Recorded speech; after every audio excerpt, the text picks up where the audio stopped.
Ya, assalamualaikum warahmatullahi wabarakatuh.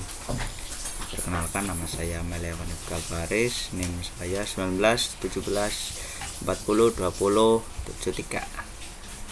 Sini saya akan membaca sebuah catatan ya, cara membuat modul pembelajaran dari kelompok 1 yang beranggotakan saya sendiri, Melewan Baris, kemudian Sela Febiola, Nur Suci R, kemudian Khairunisa Salsabil.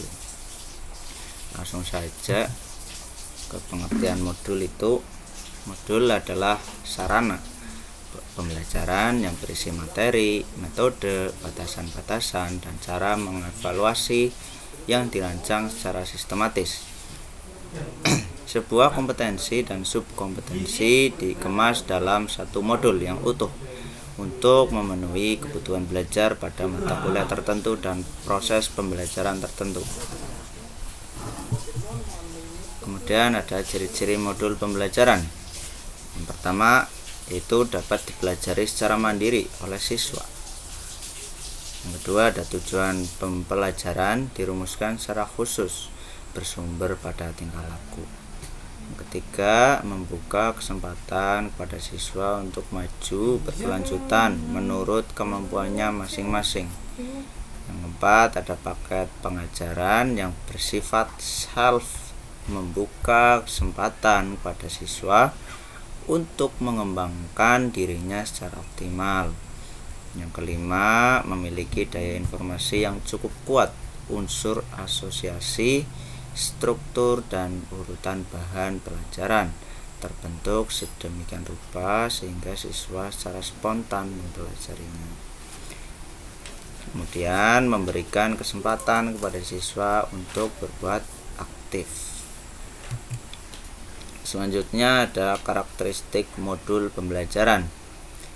Yang pertama, self-instruksional. Karakter pertama modul pembelajaran haruslah memiliki self-instruksional, di mana modul ini siswa pun bisa belajar secara mandiri. Yang jadi tanpa harus pendampingan guru pun sebenarnya siswa itu bisa mempelajarinya. Dengan kata lain, peserta didik belajar tanpa bergantung oleh pihak-pihak tertentu.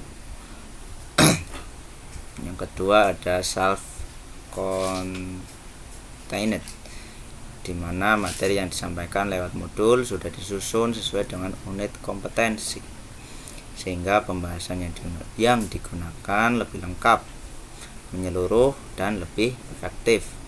Karena cukup dalam satu buku, materi pembelajaran sudah tersaji secara lengkap.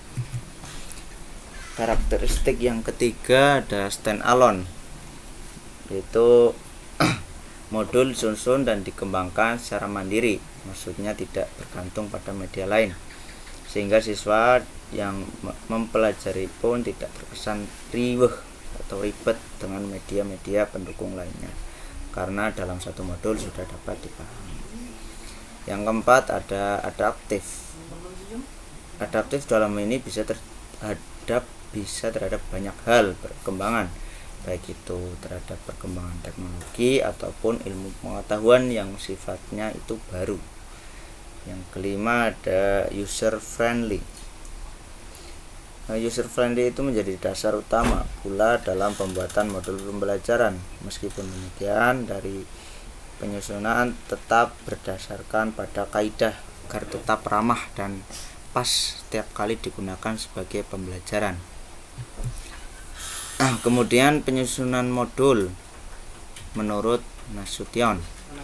Yang pertama yaitu merumuskan sejumlah tujuan secara jelas, spesifik dalam bentuk kelakuan siswa yang dapat diamati dan diukur. Kemudian urutan tujuan yang menentukan langkah-langkah yang diikuti dalam modul itu. Yang ketiga ada tes diagnostik untuk mengukur latar belakang siswa, pengetahuan, dan kemampuan yang dimilikinya. Yang keempat ada menyusun alasan atau rasional pentingnya bagi siswa. Ya, ada 8 ya, bisa dibaca sendiri nanti di PPT. Kemudian ada manfaat modul. Manfaat modul itu yang pertama menjadi bahan ajar mandiri.